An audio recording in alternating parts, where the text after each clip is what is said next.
আজ আমরা জন Griffith London বা জ্যাক লন্ডনের দ্য ল অফ লাইফ নামে একটি ছোট গল্প শুনতে যাচ্ছি। জ্যাক লন্ডনের 40 বছরের সংক্ষিপ্ত জীবন রূপকথার মতোই ঘটনাবহুল ও বর্ণময়। কখনো কারখানা কয়লাখানা শ্রমিক, তো কখনো পাটকলের কেরানি। ভবঘুরে হিসেবে সারা আমেরিকা ঘুরেছেন, জেল খেটেছেন, সোনার খোঁজে পাড়ি দিয়েছেন আলাস্কা ক্লন্ডাইক অঞ্চল, ফেরত এসছেন কপর্দকহীন অবস্থায়। কিন্তু সঙ্গে এনেছেন অভিজ্ঞতার ভাণ্ডার, যা দিয়ে অনন্য সাহিত্য সৃষ্টি করেছেন। আমেরিকান প্রকৃতিবিদ এই লেখক একাধারে ছিলেন ঔপন্যাসিক, ছোট গল্পকার, সাংবাদিক এবং সোশ্যাল অ্যাক্টিভিস্ট। জ্যাক লন্ডন হলেন অন্যতম প্রথম আন্তর্জাতিক খ্যাতিসম্পন্ন আমেরিকান লেখক। দ্য ল অফ লাইফ গল্পটি প্রথম প্রকাশিত হয় 1901 সালের 1 মার্চ ম্যাকক্লিওর ম্যাগাজিনে। গল্পটিতে যে স্থানটির বর্ণনা, সেটি হলো উত্তর পশ্চিম কানাডার ক্লন্ডাইক এবং ইউকন অঞ্চলের আর্টিক অঞ্চল। এখানে শীতকাল অতি দীর্ঘ, তাপমাত্রা হামেশাই -50 ডিগ্রির নিচে নামে। জীবনধারণের পক্ষে অত্যন্ত বিপদসংকুল এই স্থান। গল্পের বর্ণিত মানুষরা আমেরিকান ইন্ডিয়ান উপজাতির, যারা এস্কিমো বা ইনুইটস নামে পরিচিত। গল্পটির বাংলা রূপান্তর এবং গল্প বলাতে আমি সঞ্জয় চন্দ্র। দ্য ল অফ লাইফ গল্পের নায়ক বৃদ্ধ কোসকুস, এক আমেরিকান ইন্ডিয়ান। একদা এই উপজাতিটির দলপতি বৃদ্ধ কোসকুসের অন্তিম কয়েকটি ঘন্টার ঘটনা এই গল্প। বৃদ্ধের মনের মধ্যে যে চেতনা স্রোত, যে সংলাপ, স্মৃতি রোমন্থন, তাই গল্পের বিষয়বস্তু। এককালের সুদক্ষ সক্ষম দলপতি আজ অন্ধ এবং অশক্ত, যদিও অন্যান্য ইন্দ্রিয় সচল এবং সক্রিয়। এই বরফ ঢাকা প্রান্তরে তাকে ফেলে তার গোষ্ঠী আজ এগিয়ে যাবে দক্ষিণের নূতন শিকার ক্ষেত্রের সন্ধানে। এটাই রীতি এখানে, এই ভীষণ অঞ্চলে, যেখানে প্রত্যেকটা দিন একটা যুদ্ধ, ক্ষুধার সাথে, বন্যজন্তুর সাথে, ঠান্ডার সাথে। অক্ষম মুমূর্ষু বৃদ্ধ সঙ্গী বোঝার মতো, সেই বোঝা ফেলে এগিয়ে যাওয়াই রীতি। এই প্রথা বহুদিনের। হালকা তুষারপাত হচ্ছে। বৃদ্ধ কোসকুস একটি আগুনের কুণ্ডলীর সামনে বসে আছে। তার চারপাশে নানা ধরনের কাজ চলছে এবং শেষবারের মতো সে সেই প্রত্যেকটি শব্দকে শুনছে, সামান্যতম শব্দকেও, উদ্গ্রীব হয়ে। একটা একটা করে তাঁবু খুলে ফেলা হচ্ছে, চামড়ার তাঁবু। ঠান্ডায় অর্ধেক জমা তাঁবুর চামড়াগুলো চড়পড় শব্দ করছে এবং বৃদ্ধ বুঝতে পারে ওই তার ছেলের তাঁবু খোলা হলো। তার ছেলে এখন এই গোষ্ঠীর সুদক্ষ দলপতি, যেমন সাহস তেমনি পাকা শিকারী। ঢিমে তালে কাজ করার জন্য মেয়েদেরকে বকা দিচ্ছে। অনেকটা পথ পাড়ি দিতে হবে। গিহাউ, টুস্কেন, সামান, সবকটা তাঁবু একে একে খোলা শেষ। শুনতে পেল তার নাতনি সিটকাম টুহা স্লেজ টানা কুকুরগুলোকে খুব বকা দিচ্ছে, স্লেজগুলোর সাথে জুততে জুততে।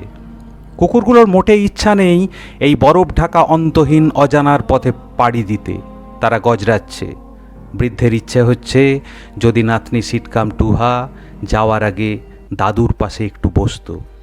বৃদ্ধ ভাবে যে জীবনের ধর্মই বোধহয় এই, যারা অল্প বয়সী তারা জীবনের খোঁজে ব্যস্ত। মুমূর্ষু মৃতপ্রায় লোকেদের জন্য তাদের সময় কোথায়? একটা বাচ্চা কোকিয়ে কেঁদে উঠল। কুটি, চিররুগ্ন আর দুর্বল। কয়েকদিন বাদে নিশ্চয়ই মারা যাবে। তখন বরফের নিচে পাথর চাপা দিয়ে তার দল এগিয়ে যাবে। মৃত্যুই জীবনের চরম পরিণতি। দুদিন আগে আর দুদিন পরে। ছপাত ছপাত চাবুকের শব্দ। বৃদ্ধ শুনতে পেল একটা একটা করে স্লেজগুলো ধীরে ধীরে চলে গেল। বৃদ্ধ কোসকুসের জীবন থেকে চিরতরে তারা হারিয়ে গেল। চলে যাওয়ার শেষ শব্দটা পর্যন্ত সে উৎকর্ণ হয়ে শুনল। এখন একা, একেবারে একা। কাছেই বরফের ওপর জুতোর মচমচ আওয়াজ হলো। কাঁধে আলতো করে কেউ হাত রাখল। তার ছেলে। পরম মমতায় বৃদ্ধের মন ভরে গেল। কত ছেলেই তো শেষ দেখা না করে পাড়ি দেয়। সব ঠিক আছে তো বাবা? ছেলে জিজ্ঞাসা করে। জানায় পাশেই জ্বালানি কাঠের বোঝা রাখা আছে, চলে যেতে হবে, দেরি করা যাবে না। অনেকটা পথ অভুক্ত অবস্থায় যেতে হবে, বরফ পড়ছে। বৃদ্ধ তাকে আশ্বস্ত করে, চিন্তা করো না, আমি একটা জীর্ণ পাতার মতো, যে কোনো সময়ই ঝরে পড়ব। চোখে কিছু দেখি না, ক্লান্ত, দুর্বল, হাঁটার ক্ষমতা নেই। আমাকে নিয়ে ভেবো না, তুমি এগোও। যা হবার তাই হয়েছে। বৃদ্ধ কোষকুষ মাথা নিচু করে তার ছেলের চলে যাওয়ার শব্দ শুনল। তাড়াতাড়ি জ্বালানি কাঠের বোঝাটাতে একবার হাত বুলিয়ে নিল। তার আর মৃত্যুর মধ্যে এখন শুধু এই কাঠগুলো। একটা একটা করে কাঠ শেষ হবে, মৃত্যুও একটু একটু করে এগিয়ে আসবে। হিম শীতল মৃত্যু। প্রথমে পা দুটো অসাড় হবে, তারপরে সারা শরীরে হিম ছড়িয়ে পড়বে। তারপর হাঁটুতে মাথা রেখে চিরবিশ্রাম, সহজ শান্তি। নইলে তার আগেই নেকড়েরা এসে সাবার করবে। একটু দুঃখ হলো, নাতনি যদি একটু বেশি করে কাঠ দিত। এরা বুড়োদের কথা ভাবে না। যাগ্গে, বৃদ্ধের কোনো ক্ষোভ নেই, কোনো নালিশ নেই কারো বিরুদ্ধে। এটাই তো রীতি জীবনের, এটাই ঠিক। নূতন কিছু নয়, এটা প্রকৃতির নিয়ম। সারা জীবন সে মুক্ত অবাধ প্রকৃতির কোলে কাটিয়েছে।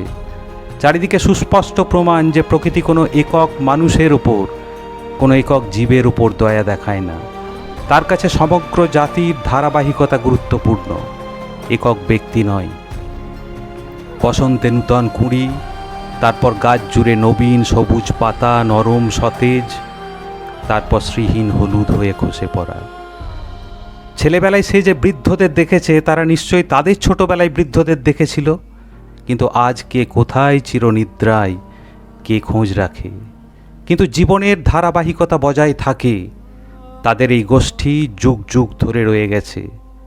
একদিন এরকমই বরফ ঝরা দিনে ক্লন্ডাইক নদীর পাড়ে বাবাকে ছেড়ে এসছিল, আর এক দুর্ভিক্ষের কঠিন সময়ে মাকে। আজ তার সময় হয়েছে, কোনো অভিযোগ নেই। জীবনের ধারাবাহিকতায় সেও একটা নিমিত্ত মাত্র। প্রাণের সঞ্চার, তার বৃদ্ধি আর পূর্ণতা, তারপর বার্ধক্য আর মৃত্যু। এই হলো প্রকৃতির অমোঘ নিয়ম। ছোট ফুটফুটে কন্যা একদিন রূপসী যুবতী হয়।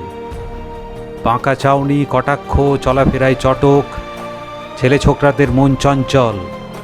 যুবতী গৃহিণী হয়, তারপর মা, দিদিমা বা ঠাকুমা। সমস্ত সৌন্দর্য বিলুপ্ত, আকর্ষণহীন। একদিন সেই বুড়িকে নিঃসঙ্গ ফেলে এক বোঝা কাঠ রেখে তার দল এগিয়ে যায় নূতন শিকার ক্ষেত্রের দিকে। বোঝা দিকে দুটো বড় কাঠ আগুনের কুণ্ডের মধ্যে ফেলে বৃদ্ধ অতীতের গহ্বরে ডুব দিল। মনে পড়ে একবার ভয়ঙ্কর দুঃসময় এলো। ইউকন নদী মাসের পর মাস শক্ত জমাট হয়ে থাকলো। কোনো মাছ নেই, কোনো বলগা হরিণের দেখা নেই, খাবার নেই দিনের পর দিন। কতজন সেবার মারা গেল, পুরুষ, বাচ্চা, মহিলা, কুকুরগুলো অস্থি চর্মসার। আগুনের কুণ্ডলীর চারপাশে গোল হয়ে ম্লান বিষণ্ণ মুখে ভালো সময়ের প্রতীক্ষা। ভালো সময়ও এসছিল অনেকবার। ইউকন নদী ভরা স্যালমন মাছ, নধর বলগা হরিণের দল, খরগোশ চারিদিকে। তখন সে দলপতি, শত্রু দলের আতঙ্ক, তাকে সাহায্য বাড়িয়ে দেওয়ার কত লোক। এরকমই এক ভালো সময়ের এক ঘটনা তার আবার মনে পড়ল। সে অনেক কাল আগের কথা, তখন সে খুব ছোট। বন্ধু জিংহা তখন সবে শিকারের পদচিহ্ন দেখে অনুসরণ করতে শিখেছে। বরফের ওপর বেশ কিছু ছাপ দেখে বলল, চল দেখে আসি। কয়েকটা নেকড়ে একটা বিশাল মুজকে তাড়া করেছে, শেষ না করে ছাড়বে না। মুজ হলো বিরাট আকারের হরিণের মতো জন্তু। অনেক দূর পর্যন্ত তারা দৌড়ে গিয়েছিল সেই ছাপ ধরে। রাস্তায় দুটো নেকড়েকে মৃত পড়ে থাকতে দেখেছিল, লড়াইয়ে মৃত। ইউকন নদীর পাড়ে এসে শেষ লড়াইটা দেখেছিল। সে আর জিংহা বরফের ওপর গুঁড়ি মেরে শুয়ে একটা ছোট্ট পাইন গাছের আড়াল থেকে। সবকটা নেকড়ে দাঁত বের করে গোল বৃত্তের মতো করে মুজটাকে ঘিরে। ধীরে ধীরে সেই বৃত্ত ছোট হতে হতে মাঝখানের বৃদ্ধ মুজটার ওপর ঝাঁপিয়ে পড়েছিল। কয়েক মিনিটের মধ্যেই অসহায় মুজ সম্পূর্ণ পরাজিত, বিধ্বস্ত আর রক্তাক্ত। এই দৃশ্য সে কোনোদিন ভুলতে পারেনি। মনে হলো আগুনের উত্তাপ যেন অনেকখানি কমে এসেছে। তাড়াতাড়ি দুটো কাঠ আগুনের মধ্যে ফেলে দিল। কতগুলো বাকি আছে একবার পরখ করে নিল। বৃদ্ধের আবার আক্ষেপ হলো, নাতনি সিটকাম টুহা যদি কয়েকটা বেশি কার্ড রাখত। জিংহার নাতির সাথে ভাব হওয়ার পর থেকে নাতনিটা একদম বদলে গেছে। যাকগে, সেই কি আর তার সময়ে অবুঝের মতো কাজ করেনি। হঠাৎ বৃদ্ধ যেন কান পেতে উৎকর্ণ হয়ে কিছু শোনার চেষ্টা করলো। হঠাৎ যেন মনে হলো যে তার ছেলে হয়তোবা তাকে ফিরিয়ে নিয়ে যেতে আসছে। যেখানে অফুরন্ত আগুন, অজস্র খাবার, চারদিকে খরগোশ, বলগা হরিণ, সেখানে ফিরিয়ে নিয়ে যেতে আসছে ছেলে।